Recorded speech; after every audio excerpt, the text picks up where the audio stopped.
Good morning friends, क्या हाल चाल हैं आपके। मैं स्टार्ट करूंगा एक बहुत शानदार टॉपिक।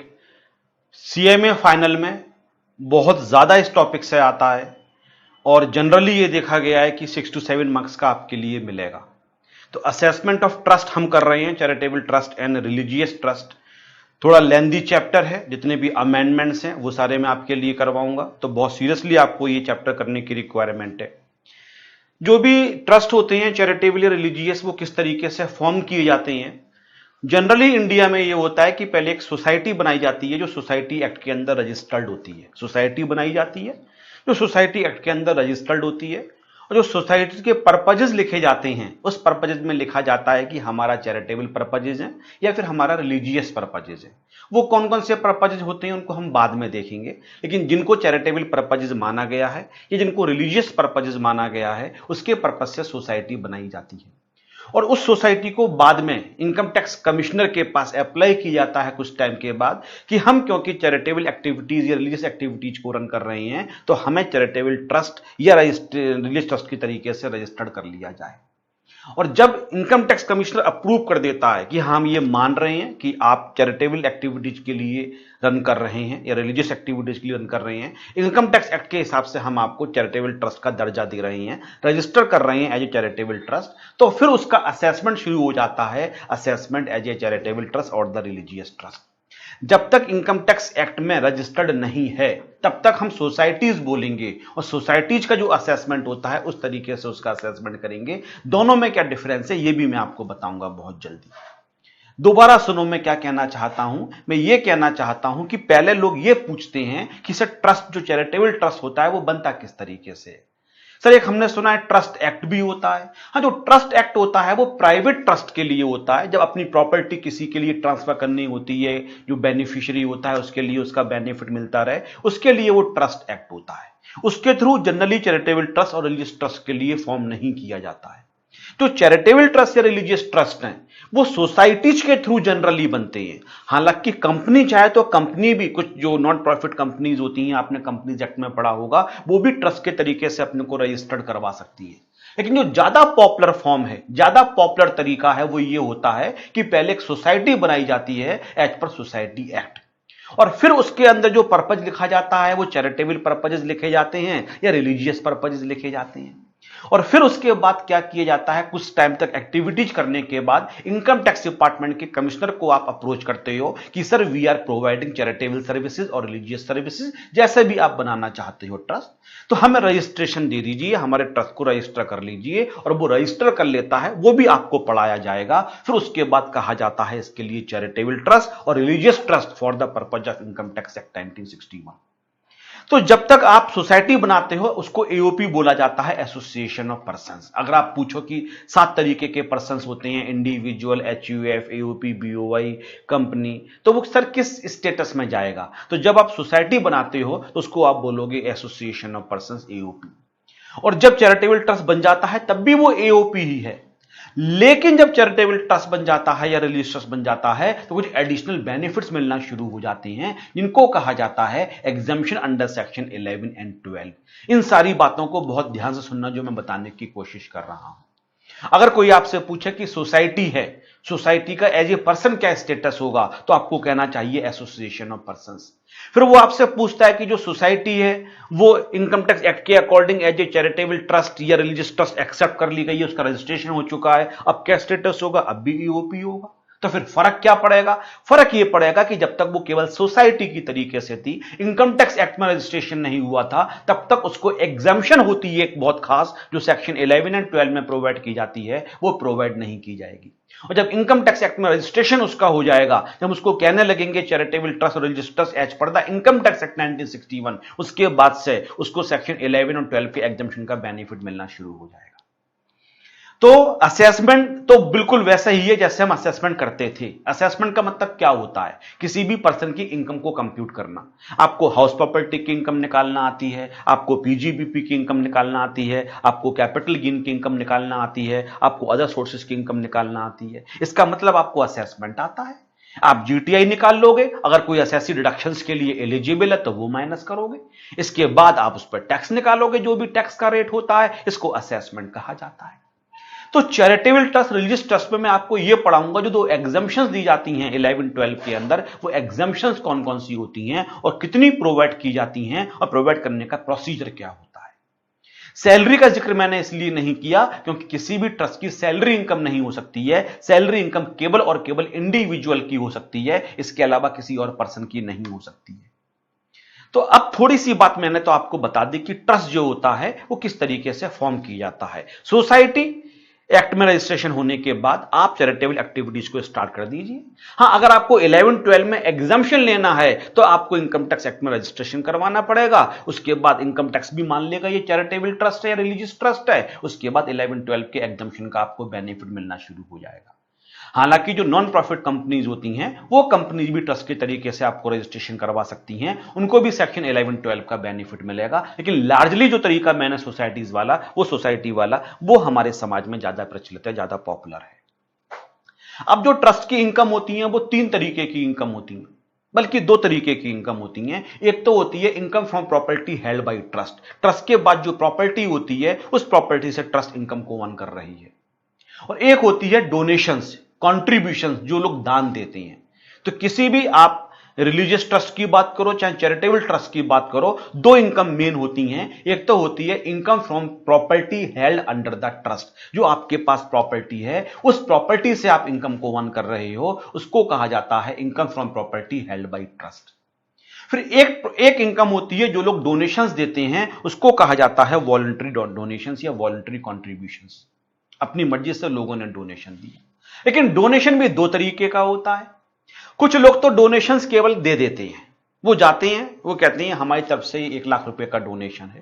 लेकिन कुछ लोग ऐसे होते हैं जो जाकर डोनेशंस देते हैं तो साथ में ये बोलते हैं कि ये डोनेशन हम कॉर्पस फंड में दे रहे हैं, जो मैंने सबसे पहले डिफाइन किया हुआ है कॉर्पस फंड।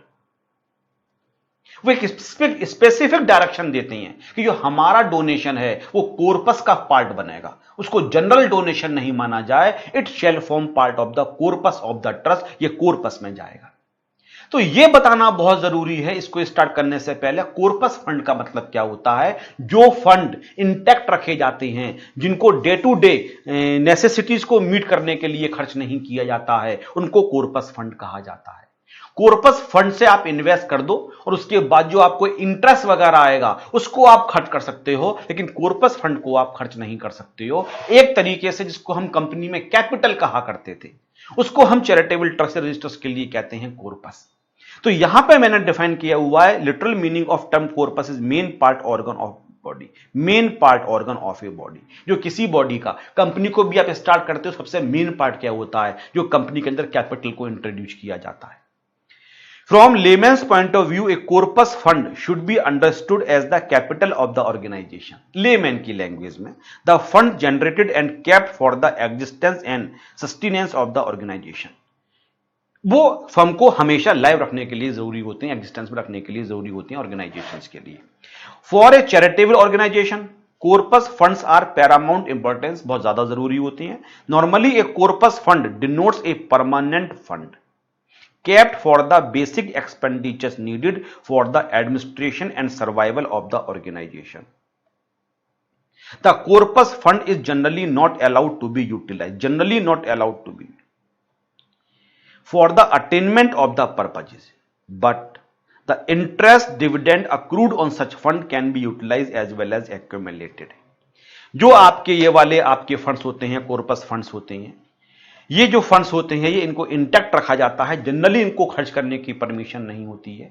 इसके ऊपर जो इंटरेस्ट और डिविडेंड ड्यू होता है, उस इंटरेस्ट डिविडेंड के लिए आप खर्च कर सकते हो, पर्पजेस को अटेन करने के लिए, पर्पजेस को फुलफिल करने के लिए इस पैसे को खर्च नहीं किया जाएगा। तो एक तरीके से एक फंड बन गया जो हमेशा रहेगा, बहुत जरूरत होगी तभी खर्च किया जाएगा, अदरवाइज जनरली खर्च करने की इसके लिए रिक्वायरमेंट नहीं होती है। Not allowed to be utilise, generally not allowed to be utilise, generally इनको जो पर्पजेस होते हैं ट्रस्ट के, उनको अटेन करने के लिए यूज नहीं किया जाता है।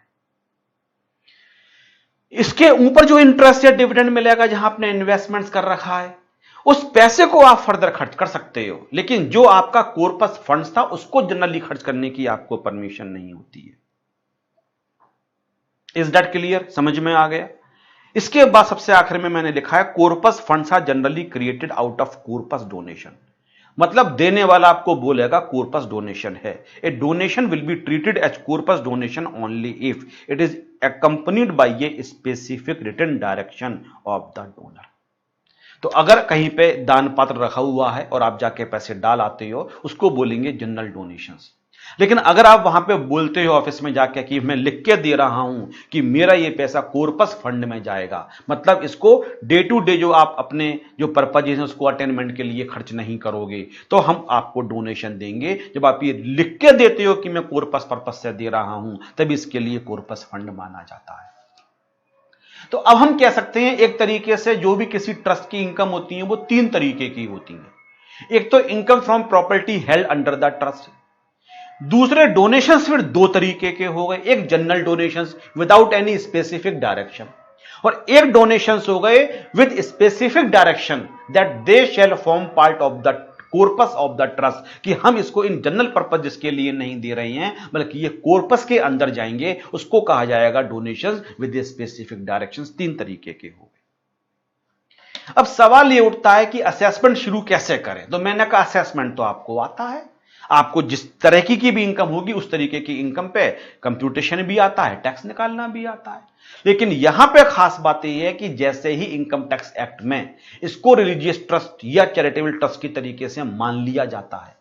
आपने सोसाइटीज बनाते समय पर्पजेस लिखे होंगे और आप कहते होंगे हमारा चैरिटेबल ट्रस्ट है, लेकिन इनकम टैक्स डिपार्टमेंट उसको चैरिटेबल ट्रस्ट या रिलीजियस ट्रस्ट तभी मानता है जब इनकम टैक्स के जो ऑफिसर्स होते हैं, टॉप मोस्ट कमिश्नर, वो आपके लिए इस बात का रजिस्ट्रेशन दे देते हैं कि हाँ हम भी एक्सेप्ट कर रहे हैं आपका चैरिटेबल रिलीजियस ट्रस्ट है। और जैसे ही वहां से अप्रूवल आपके लिए मिलता है, आप एलिजिबल हो जाते हो एक बहुत बड़ी एग्जम्पशन के लिए। एग्जम्पशन इतनी बड़ी होती है कि जितने भी आपने हॉस्पिटल्स वगैरह बड़े बड़े शहरों में देखे हैं, ज्यादातर हॉस्पिटल्स और जितने भी आपने टेंपल्स वगैरह या रिलीजियस इंस्टीट्यूशंस, मॉस्क वगैरह देखे हैं, वो अपने को रजिस्टर करवा लेते हैं under the income tax act 1961, जिससे कि उनको सेक्शन 11 और 12 में एग्जम्पशन का बेनिफिट मिलना शुरू हो जाता है। तो जो 11 और 12 का एग्जम्पशन है उसको मैं आपको पढ़ाऊंगा, लेकिन मैंने पहले खुद एक चार्ट बनाया हुआ है चैप्टर को स्टार्ट करने के लिए, 11(1) की एग्जम्पशन को बताने के लिए। बहुत शानदार है, आपको एग्जैक्टली समझ में आएगा, क्वेश्चंस भी करके दिखाऊंगा। आप बहुत सीरियसली मेरे साथ देखो मैं पढ़ा क्या रहा हूं।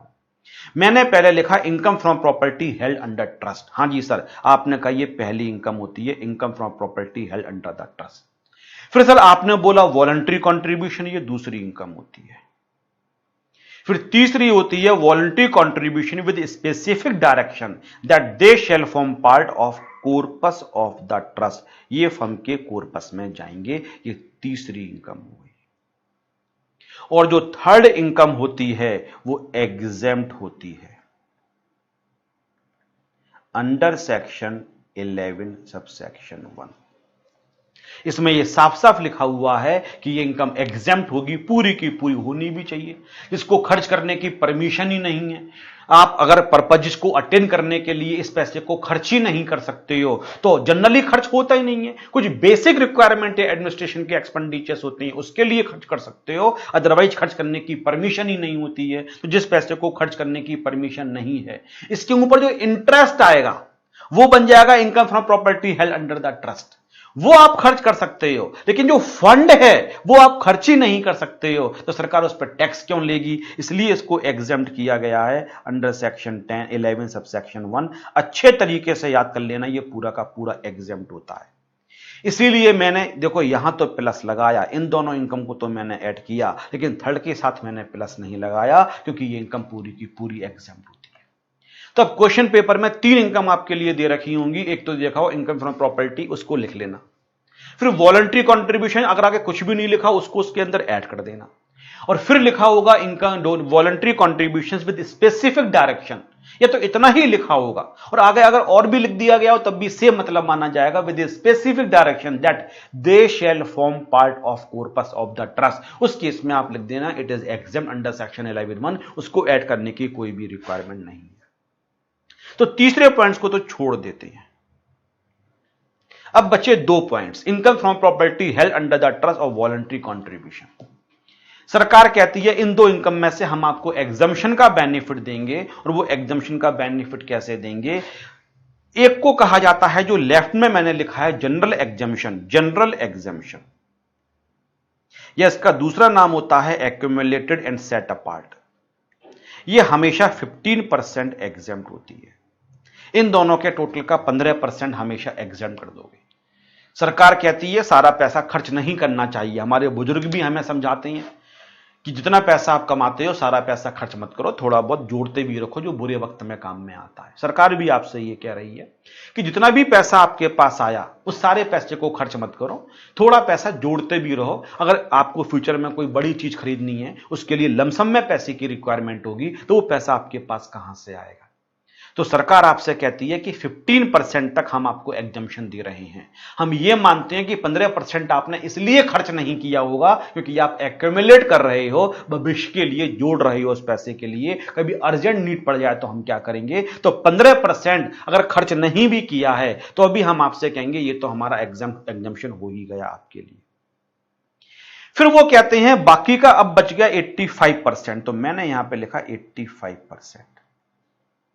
सरकार कहती है 85% का आपको बेनिफिट चाहिए। आप कहोगे हां मैं बेनिफिट चाहिए। सरकार कहती है ये एप्लीकेशन बेस्ड होगा, income applied during the year. आप ट्रस्ट के जो पर्पजेज हैं उनको अटेन करने के लिए जो पैसा खर्च कर दोगे, अप्लाई कर दोगे, अप्लाई वर्ड ज्यादा बेटर है। अप्लाई और खर्च करना, एक्सपेंडिचर और एप्लीकेशन में थोड़ा सा डिफरेंस है। मैं आपको प्रॉमिस कर रहा हूं थोड़ी देर में आपको बताऊंगा, लेकिन अभी एप्लीकेशन का मतलब होता है कि आप किसी भी तरीके का पर्पज के लिए, बस ट्रस्ट का पर्पज फुलफिल होना चाहिए। जैसे एक्सपेंडिचर में हमें बताया गया हम कैपिटल एक्सपेंडिचर को एक्सपेंडिचर नहीं मानते हैं, डिसअलाउ हो जाता है। लेकिन अगर आपने कैपिटल पर्पज से भी खर्च किया तो उसको एप्लीकेशन माना जाएगा। स्कूल की बिल्डिंग बनवा दी, एप्लीकेशन है। क्यों? क्योंकि उसमें बच्चे पढ़ेंगे इसलिए बिल्डिंग बनवाई गई है, इसलिए उसको एप्लीकेशन माना जाएगा। तो इसलिए एप्लीकेशन वर्ड अभी मैं इसको डिफाइन करूंगा आगे जाके कि एप्लीकेशन का मतलब क्या लिखा हुआ है। लेकिन ट्रस्ट के पर्पज को फुलफिल करने के लिए अगर आप अप्लाई कर दोगे तो वो 85% भी आपकी एग्जाम कर दी जाएगी। उसको कहेंगे exemption based on application. Exemption based on application, जो जो अप्लाई करते चले जाओगे वो हम एग्जाम कर देंगे आपका। और 85% सरकार कहती है अगर अप्लाई करोगे तो हम एग्जाम कर देंगे। 15% के लिए सरकार कहती है हम आपसे नहीं पूछेंगे कि आपने क्यों नहीं खर्च किया। हम ये अज्यूम कर लेंगे कि आप एक्यूमुलेट कर रहे हो, आप सेट अपार्ट कर रहे हो, उठा के अलग रख रहे हो, क्योंकि भविष्य में आपको पैसे की रिक्वायरमेंट हो सकती है। तो सपोज करते हैं जो टोटल इनकम थी वो थी 10 लाख रुपए। इसके अंदर दो इनकम है, एक तो वॉलंटरी कंट्रीब्यूशन और एक आपका income from property held under the trust. Corpus वाला इसके अंदर नहीं है, उसको मैं एग्जाम मान रहा हूं। सरकार इसको यहां पे एग्जाम कर देगी। Exam under section 11 sub section 1 1,50,000। अब बच गया 8,50,000। ये 15% के रेट से at the rate of 15% exam कर दिया जाएगा। अप्लाई मत करो। अब सरकार कहती है देखो आप बहुत अच्छा काम कर रहे हो सोसाइटी के लिए, आप सोसाइटी के अंदर हॉस्पिटल्स चला रहे हो, बच्चों को एजुकेशन दे रहे हो, या किसी धर्म का प्रचार कर रहे हो, जो भी आप जिस रिलीजन में भी आप यकीन करते हो। हमें आपसे टैक्स लेते हुए अच्छा नहीं लगेगा। हम 8,50,000 रुपए पे भी आपसे टैक्स नहीं लेना चाहते हैं। तो एक काम कर दो, इसको आप अप्लाई कर दो। जिस पर्पज से आप देखो, आपने पैसा कमाने के ट्रस्ट खोला नहीं है। अगर आपको पैसा ही कमाना होता तो फिर आप ट्रस्ट के अंदर रजिस्ट्रेशन ही क्यों करवाते। आप ट्रस्ट के अंदर रजिस्ट्रेशन करवा रहे हो तो हम ये मान रहे हैं आपके लिए कि आप अच्छा काम कर रहे हो। आपको पैसा नहीं कमाना है, जब पैसा नहीं कमाना है तो इसको भी खर्च कर दो, इसको भी अप्लाई कर दो। और अप्लाई कर दोगे हम ये मान लेंगे कि आपने पैसा अच्छे कामों के लिए अप्लाई कर दिया। हम आपको एग्जम्पशन 11(1) के अंदर बेनिफिट दे देंगे। सर ऊपर वाला 11(1) में था, दोनों 11(1) में आपको बेनिफिट दिए जाएंगे। तो अगर आपने पूरा का पूरा खर्च कर दिया बाई चांस, तो हम यहां पे लिख देंगे एग्जम्पशन अंडर सेक्शन 11(1). ऊपर लिख देंगे जनरल एग्जम्पशन, या ऊपर लिख देंगे इनकम सेट अपार्ट या एक्यूमुलेटेड, ऊपर लिख देंगे एग्जम्पशन बेस्ड ऑन एप्लीकेशन। और 8,50,000 रुपए पूरे यहां माइनस कर देंगे, उसकी इनकम नील निकल कर आ जाएगी। लेकिन जनरली ऐसा होता नहीं है। क्वेश्चन ऐसा नहीं आएगा पूरा खर्च कर दिया, फिर तो क्वेश्चन शुरू होने से पहले ही खत्म हो गया। जो मैंने नीचे लिखा है वो समझने वाली बात है, falls short of 85%। Application falls short of 85%। आप 85% से कम खर्च कर पाए, आप 8,50,000 रुपए खर्च नहीं कर पाए, आप कम खर्च कर पाए। तो यहां पे जो आपने अप्लाई कर दिया उसको तो पहले माइनस कर ही दो, तो वो तो एग्जामिशन हो ही जाएगा, एप्लीकेशन बेस तो मिलता ही मिलता है 85 में। तो आपने लिखा income applied,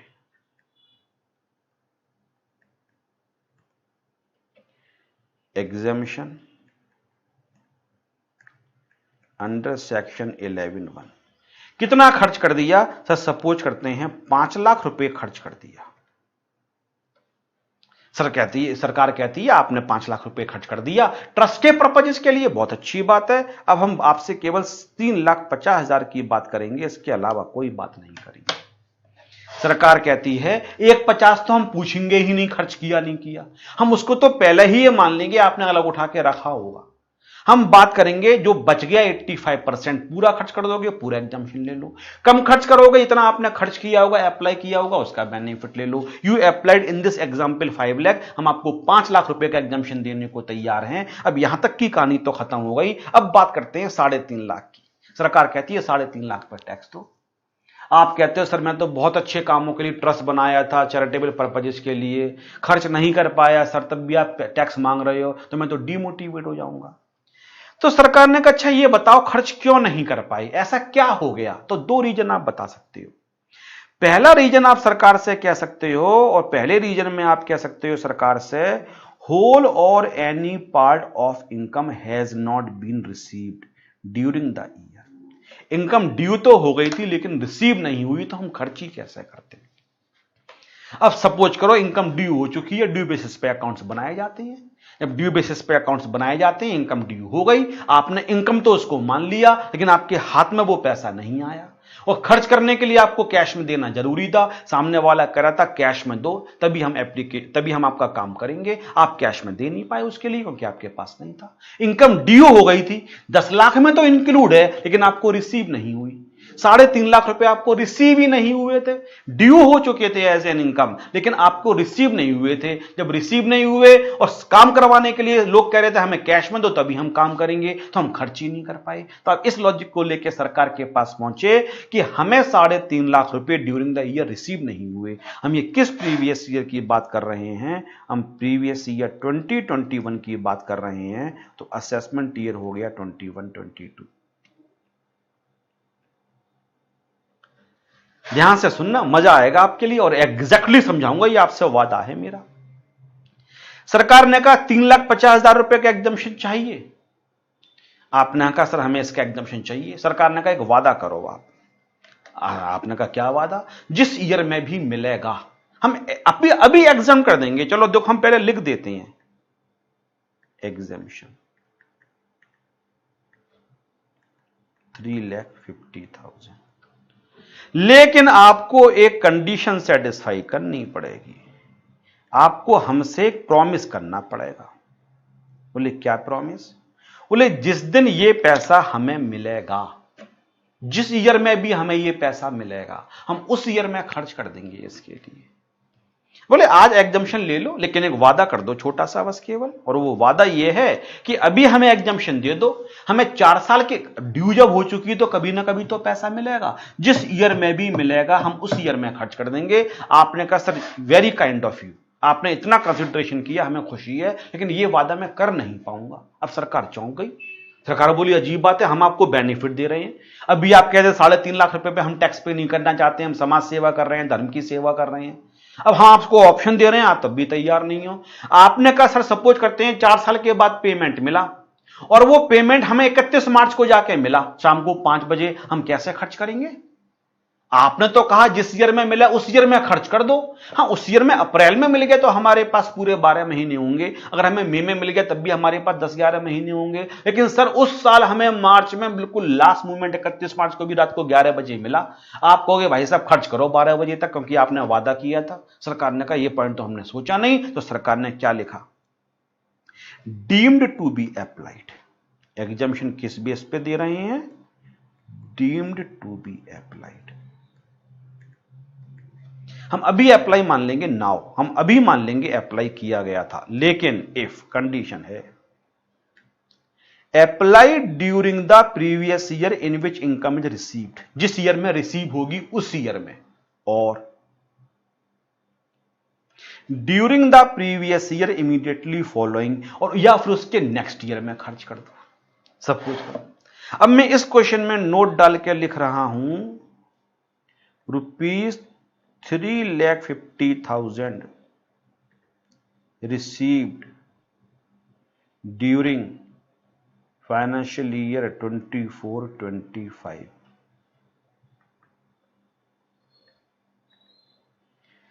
trust applied ₹2 lakh during 24-25 and ₹1,50,000 during 25-26। उसको 24-25 में जाके 3,50,000 रुपए रिसीव हुए, यहां पे तो उसको एग्जम्पशन मिल गया पूरे 3.5 लाख का। उसने अपना वादा भी पूरा कर दिया। कैसे वादा पूरा कर दिया? उसको पैसे जाके मिले 24-25 में। सरकार ने कहा एक वादा करो, जब भी मिलेंगे या तो उस ईयर में खर्च करोगे या तो 24-25 में ही खर्च करोगे, और 24-25 में खर्च नहीं कर पाए तो उसके नेक्स्ट ईयर में तो खर्च कर दोगे या फिर 25-26 में खर्च कर दोगे। जिस ईयर में उसको मिले उस ईयर में तो उसने 2 लाख रुपए खर्च कर दिए, उसके अगले ईयर में 1.5 लाख रुपए खर्च कर दिए। अब फ्यूचर की हम अभी अज्यूम कर रहे हैं, उसने अपना वादा फ्यूचर में भी पूरा किया।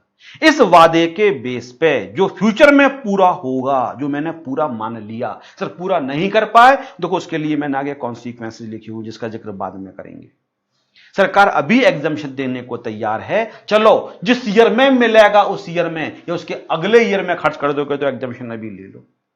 वो तो बहुत खुश हो गया, उसने कहा हम ये वादा करने को तैयार हैं, जिस ईयर में मिलेगा उसमें या उसके अगले साल में हम खर्च कर देंगे, और सरकार ने उसको 3.5 लाख का एग्जम्पशन और दे दिया, उसकी इनकम निकल के आ गई। जनरली आपका पेपर इसी तरीके से डिजाइन होगा जो क्वेश्चन मैंने यहां पे दिया है। अब एक दूसरा रीजन लेके चलते हैं। उसकी इनकम 5 लाख रुपए खर्च कर दिया, 3.5 लाख रुपए से क्वेश्चन शुरू करते हैं। यहां लिखा हुआ है दूसरी तरफ any other reason, any other reason. Income receive हो चुकी थी लेकिन वो खर्च नहीं कर पाया, रिसीव हो चुकी थी। सरकार ने पूछा भाई पैसे मिल चुके हैं 3.5 लाख रुपए, तो क्यों नहीं खर्च कर पाए? हम ऊपर लिखे पैसे की बात क्यों नहीं कर रहे हैं? क्योंकि 1,50,000 तो सरकार पूछ ही नहीं रही है खर्च करे नहीं करे। 5 लाख खर्च कर दिए तो उसका तो एग्जम्पशन मिलेगा ही मिलेगा। कहानी केवल 3.5 लाख रुपए की है। एक तो मैंने ये एक्सक्यूज बताया कि वो सरकार से कह सकता था कि पैसे मिले नहीं। अब दूसरी बात वो सरकार से कह रहा है पैसे तो मुझे मिल गए, मैं खर्च नहीं कर पाया, उसको हम कवर करेंगे एनी अदर रीजन में। सरकार कहती है भाई क्यों नहीं खर्च कर पाए? उसने कहा सर मुझे बिल्कुल 31 मार्च को मिला पैसा, बिल्कुल लास्ट डेट पे जाके पैसा मिला। 31 मार्च को मुझे शाम को 6 बजे किसी ने डोनेशन दिया। अब वो डोनेशन में रात को 12 बजे तक कैसे खर्च करूं सर? ये एनी अदर रीजन में चला गया। इनकम मिल तो गई लेकिन खर्च नहीं कर पाए। सरकार ने कहा आपकी तो मजबूरी है और आप समाज सेवा भी कर रहे हो, धर्म की सेवा भी कर रहे हो, हमें टैक्स लेते हुए बिल्कुल अच्छा नहीं लगेगा, हमें तो दुख होगा। हम आपको एग्जम्पशन देने को तैयार है, हम डीम टू बी अप्लाइड मान लेंगे, deem to be applied now. अभी हम अप्लाइड मान लेंगे। इफ कंडीशन क्या होगी? अब आप मत पढ़ना, आप अपने दिल पे हाथ रख के बताओ कंडीशन क्या होनी चाहिए। सर कंडीशन ये होनी चाहिए कि अब अगले साल खर्च कर दोगे, पैसा तो मिल चुका है। पैसा नहीं मिला तो सरकार ने क्या कहा था? जिस ईयर में भी मिलेगा या उसके अगले साल। यहां पैसा तो मिल चुका है आपके लिए, बस लास्ट मोमेंट पे मिला इसलिए खर्च नहीं कर पाए, तो आप अगले साल खर्च कर दो। तो इस केस में सरकार आपसे कहेगी हम डीम टू बी अप्लाइड मान लेंगे। बस वादा क्या करो, जो अब ईयर आने वाला है, मतलब वहां 20-21 के बाद आपको एक साल और मिल जाएगा, और वो कौन सा साल मिल जाएगा? 21-22। बस इस फाइनेंशियल ईयर में खर्च कर दोगा। 20-21 की आपकी इनकम थी, पैसा तो आपको मिल चुका है। आप ये कह रहे हो हमें टाइम नहीं मिला खर्च करने का, हम आपको एक टाइम दे रहे हैं, आप 21-22 में खर्च कर दो। जब पैसा नहीं मिला, सरकार कहती है जब भी मिलेगा और उसके अगले साल में। यहां पैसा मिल गया लेकिन आप खर्च क्यों नहीं कर पाए? क्योंकि लास्ट मोमेंट मिला। सरकार ने एक साल हमसे और ले लो, 20-21 का क्वेश्चन है, 21-22 और ले लो, खर्च कर देना। तो मैंने लिखा deem to be applied now if applied during the previous year immediately following the previous year in which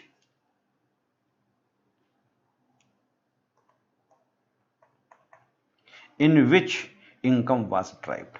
किस ईयर में ड्राइव की गई थी इनकम? 20-21 में।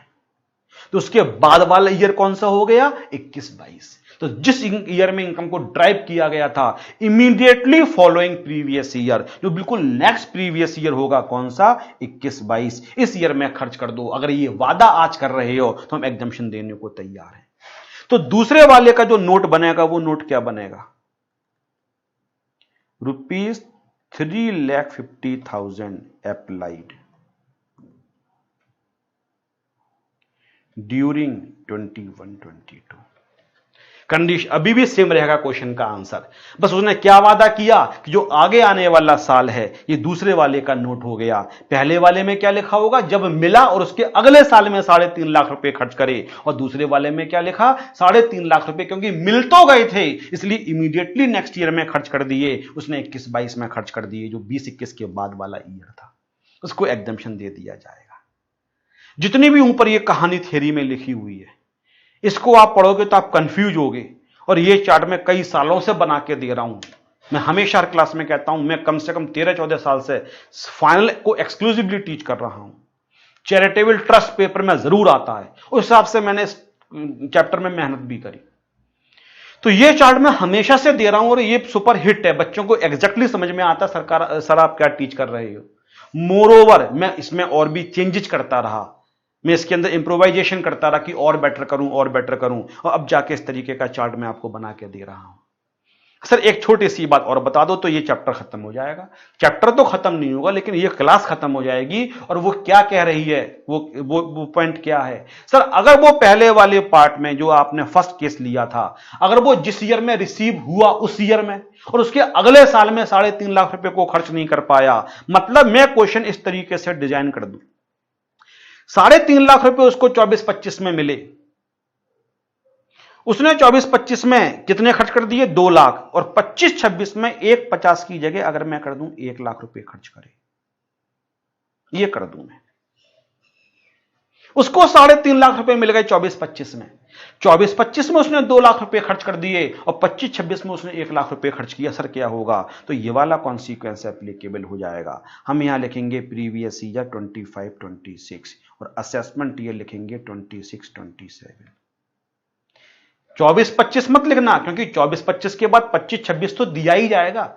25-26 के एंड में जाके पता चलेगा कि आपने पैसा पूरा खर्च किया या नहीं किया, तो हम 25-26 प्रीवियस ईयर लिखेंगे।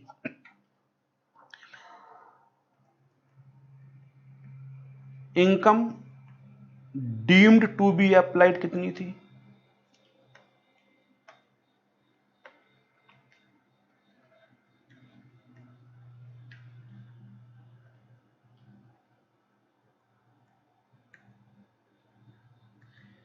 $3 lakh minus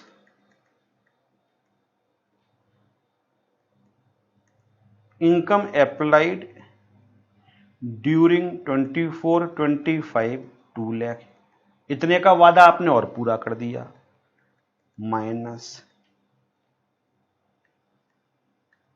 income applied during 25-26 1 lakh का आपने वादा और पूरा कर दिया। तो टैक्सेबल इनकम कितनी निकल के आ जाएगी? 50,000। ये तो बहुत सिंपल सी बात है। एग्जम्पशन 54 कैपिटल गेन का याद करो। 54 का एग्जम्पशन चाहिए तो आप एक पैसा बैंक में डाल दो एग्जम्पशन स्कीम के अंदर और आपको हम अभी एग्जम्पशन दे देंगे। वो पैसा 2 साल के अंदर घर बनवाने के लिए या 3 साल तक कंस्ट्रक्शन के लिए खर्च करना पड़ेगा, अदरवाइज 3 साल के बाद जो भी अनयूटिलाइज अमाउंट होगा वो दोबारा से टैक्सेबल हो जाता था। हमने आपको टाइम दिया, जिस ईयर में भी मिला या उसके अगले साल में आप खर्च कर दोगे। 3.5 लाख रुपए आपको मिला और आपने खर्च केवल 3 लाख रुपए किया, तो 50,000 रुपए दोबारा टैक्सेबल होने चाहिए। देखो यहां क्या लिखा है, if not applied during that period, that का मतलब जिस ईयर में रिसीव होगा या उसके अगले साल जो अलाउ किया गया था, देन तो क्या कॉन्सिक्वेंसेस होंगे? Shall be deem to be the income, हम इसको इनकम मान लेंगे। ऑफ द प्रीवियस ईयर, किस प्रीवियस ईयर की? Immediately following the previous year in which income was received, जिस ईयर में इनकम रिसीव हुई थी उसके अगले साल की इनकम 24-25 में रिसीव हुई थी, तो 25-26 की इनकम मान लिया जाएगा। किसको? जिसको नॉट अप्लाई किया गया होगा उस पार्ट को। तो 50,000 रुपए को नॉट किया गया था। तो आपको दूसरा कॉन्सिक्वेंस भी समझ में आ गया। हाँ जी सर, अगर मैं कह दूं कि 3.5 लाख रुपए की जगह केवल 3 लाख रुपए अप्लाई किया उसने 21-22 के अंदर, तो किस प्रीवियस ईयर की? अब यहां पे हो जाएगा प्रीवियस ईयर, इस वाले के लिए प्रीवियस हो जाएगा 21-22, और असेसमेंट ईयर क्या हो जाएगा? 22-23। क्योंकि इसमें अगले साल देखेंगे, अगले साल मिला है, अगले साल के एंड तक आपने 3 लाख रुपए खर्च किया, और इनकम कितनी निकल के आ जाएगी? डीम्ड इनकम, यहां भी 50,000 रुपए निकल के आ जाएगी। 3.5 लाख रुपए अगले साल खर्च करने का आपने वादा किया था, केवल 3 लाख रुपए आपने खर्च करे तो आपका 50,000 रुपए taxable. If not applied during that period, यहां दैट का मतलब क्या हो गया? इमीडिएटली नेक्स्ट, देन तो क्या होगा? Shall be deemed to be income of the previous year immediately following the previous year in which income was derived. यहां लिखा था रिसीव्ड वाले ईयर के अगले साल में, यहां लिखा है ड्राइव्ड के अगले साल में, क्योंकि ड्राइव तो आपकी 20-21 में हो गई थी, तो 20-21 के बाद वाला ईयर 21-22, इसलिए मैंने यहां पे लिखा 21-22 प्रीवियस ईयर। पहले वाले में लिखा है रिसीव्ड के नेक्स्ट ईयर, रिसीव हुई थी 24-25 में, इसलिए मैंने यहां पे लिखा 25-26। सरकार कितना आपका फेवर कर रही है? 15% दे ही रही है एग्जम्पशन, खर्च करो चाहे मत करो, इकट्ठा करते रहो। 85% जितना अप्लाई कर दोगे उतना हम अभी एग्जाम दे देंगे। अब जो एप्लीकेशन से बच गया वो सरकार पूछेगी क्यों नहीं खर्च कर पाए। अगर कहते हो मिला ही नहीं, सरकार कहती है एग्जामिशन अभी ले लो, जिस ईयर में भी मिलेगा उस ईयर में, उसके नेक्स्ट ईयर में अप्लाई कर देना। आप कहते हो मिल गया लेकिन किसी मजबूरी के तहत हम खर्च नहीं कर पाए, सरकार कहती है एग्जामिशन अभी ले लो, अगले साल खर्च कर दो। कॉन्सिक्वेंसेस तो ऑटोमेटिकली समझ में आ गए। पहले वाले केस में जिस ईयर में मिला उसके अगले साल में भी खर्च नहीं कर पाए, तो जितना पैसा खर्च नहीं कर पाए वो अगले साल प्रीवियस ईयर की इनकम बना ली जाएगी। दूसरे वाले केस में अगर पैसा मिल गया था और खर्च नहीं कर पाए थे, तो इमीडिएटली नेक्स्ट ईयर में जितना खर्च कर दोगे वो एग्जम्पशन रहेगा, जो बच जाएगा वो अगले साल की आपकी टोटल इनकम या टैक्सेबल इनकम बना दी जाएगी। ये सब कुछ ऊपर जो भी लिखा हुआ है व्हाटएवर मैं आपको पढ़वाऊंगा, लेकिन अभी नहीं, पहले इस चार्ट की हेल्प से आपको क्वेश्चन सॉल्व करने हैं, आपको होमवर्क दे रहा हूं, मैं खुद भी करवाऊंगा ये क्वेश्चन आपको नेक्स्ट क्लास में, लेकिन मैं चाहता हूं ये 2 क्वेश्चन आप पहले खुद ट्राई करो, क्वेश्चन नंबर 1 और क्वेश्चन नंबर 2। क्वेश्चन 1 पहले वाले पे बेस्ड है, क्वेश्चन 2 दूसरे वाले पे बेस्ड है।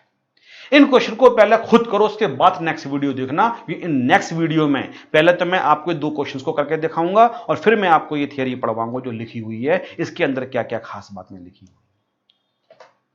Have a nice day, thank you very much.